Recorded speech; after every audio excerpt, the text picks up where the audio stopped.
अब कर रहे हैं क्वेश्चन नंबर 16। क्वेश्चन नंबर 16 में है कि a company with 10,000 shares of nominal value ₹100 declared an annual dividend of 8% to the share holder. Number 1, calculate the total amount of dividend paid by the company. And number 2, Ramesh bought 90 shares of the company at ₹150 per share. Calculate the dividend he received and the percentage return on his investment. तो देखो सबसे पहले क्या क्या दे रखा है, एक company के पास जो टोटल शेयर है वो 10,000 है, मतलब टोटल कंपनी के जो शेयर है वो 10,000 है, और जो नॉमिनल वैल्यू है वो ₹100 है, डिविडेंड परसेंटेज जो है वो 8% है। तो पहले टोटल डिविडेंड निकालना है कि कंपनी टोटल डिविडेंड कितना दे रही है। तो यहाँ पे हम सबसे पहले डिविडेंड ऑन ए शेयर निकालो। तो डिविडेंड ऑन ए शेयर, एक शेयर पे कितना डिविडेंड मिल रहा है, तो dividend on a share is equal to, तो तुम्हें पता है जो ये 8% डिविडेंड दे रही है कंपनी, ये नॉमिनल वैल्यू पे देगी, तो 8% ऑफ 100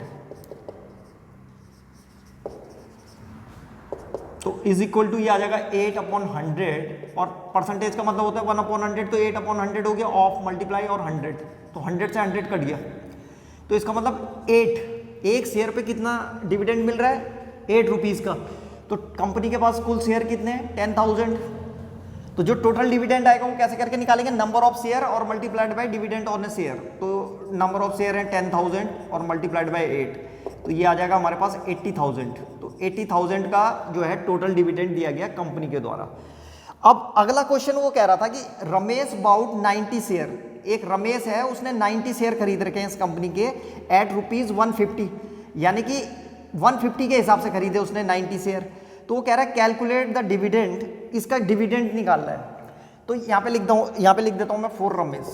अब रमेश के लिए जो डिविडेंड आएगा, टोटल डिविडेंड, तो इसने कितने शेयर खरीद रखे हैं इसके, इसने खरीद रखे हैं 90, तो 90 और मल्टीप्लाइड बाय एक शेयर पे कितना, ₹8, ठीक है।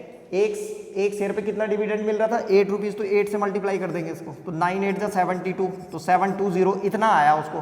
तो रमेश को जो टोटल डिविडेंड मिला वो इतना आया। अब वो कह रहा है कि इसका परसेंटेज रिटर्न भी निकालो। तो इस रमेश का परसेंटेज रिटर्न जो आएगा, परसेंटेज रिटर्न, तो परसेंटेज रिटर्न के लिए वही कि परसेंटेज प्रॉफिट कितना हुआ, परसेंटेज रिटर्न और परसेंटेज प्रॉफिट सेम है। तो इसको परसेंटेज प्रॉफिट कैसे करके निकालेंगे हम इसका, तो परसेंटेज प्रॉफिट के लिए हम देखते थे, या परसेंटेज रिटर्न जो निकाला जाता है उसमें ये देखा जाता है कि भाई डिविडेंड कितना मिला है एक शेयर पे। यहाँ पे लिख ही लेता हूँ मैं, डिविडेंड ऑन ए शेयर, एक शेयर पे कितना डिविडेंड मिला अपॉन उसकी मार्केट वैल्यू कितनी थी और मल्टीप्लाइड बाय 100, इससे निकाल देंगे इसको। तो इज इक्वल टू, इसको डिविडेंड मिल रखा है एक शेयर पे ₹8 का, मार्केट वैल्यू कितनी है इसकी, एक कितने में खरीदा था इसने, 150 का, ये लिखा हुआ है इसने ₹150 के हिसाब से खरीद रखा है। तो अपॉन 150 और मल्टीप्लाइड बाय 100, तो ये 0 से 0 कैंसिल हो जाएगा इसमें, और यहाँ पे जो है 5 से भी कैंसिल हो रहा है, 5 3 जा 15 और 5 2 जा 10, तो ये हो रहा है 8 2 जा 16, 16/3। तो ये इसका रिटर्न परसेंटेज आ गया है 16/3। इसको तुम चाहो तो मिक्स फ्रैक्शन में लिख सकते हो। मिक्स फ्रैक्शन में कैसे करके लिखेंगे, 3 5 जा 15, ऐसे करके लिख देना 1, ये तो 1/3 परसेंटेज जो है उसका रिटर्न परसेंटेज है। इस क्वेश्चन में क्या होता है कि कई बच्चे इसको इस तरह से करते हैं कि जैसे परसेंटेज रिटर्न निकालना है तो वो क्या करते हैं कि इसका परसेंटेज रिटर्न निकालने के लिए वो क्या करेंगे कि इसका टोटल इन्वेस्टमेंट निकालेंगे कि टोटल इन्वेस्टमेंट कितना हुआ।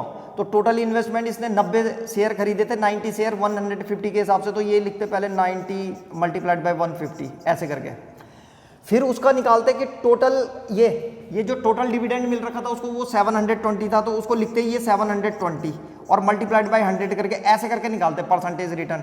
तो परसेंटेज रिटर्न ऐसे में भी निकाला जा सकता है, लेकिन इसमें जो है कैलकुलेशन बहुत ज़्यादा हो जाती है। तो कभी भी मैंने कई बार कई क्वेश्चनों में मैं बोल चुका हूँ कि परसेंटेज अगर रिटर्न कभी निकालना हो तो केवल एक शेयर पे निकालो। तो यहाँ पे हमने यही कर रखा है, एक शेयर पे परसेंटेज रिटर्न निकाल रखा है। तुम लोगों ने अगर कभी परसेंटेज प्रॉफिट निकाला होगा तो परसेंटेज प्रॉफिट को हम जो है चाहे एक ऑब्जेक्ट पे निकालें, चाहे 10 ऑब्जेक्ट पे निकालें, चाहे 100 ऑब्जेक्ट पे निकालें, परसेंटेज प्रॉफिट हमेशा एक जैसे आता है, ठीक है। अगर एक दुकानदार है वो पंखे बेचता है, तो अगर एक पंखे पे उसको 10% का प्रॉफिट हो रहा होगा तो 2 पंखे भी बेचेगा तो भी 10% का प्रॉफिट होगा, 1000 पंखे बेचेगा तो भी 10% का प्रॉफिट होगा उसको। बस कॉस्ट प्राइस और सेलिंग प्राइस सेम होनी चाहिए, वो चेंज नहीं होनी चाहिए, तो ऐसा ही आता है। तो ये यही हमने यहाँ पे यूज कर रखा है, ठीक है, इसको ध्यान रखना। तो ये था क्वेश्चन नंबर 16।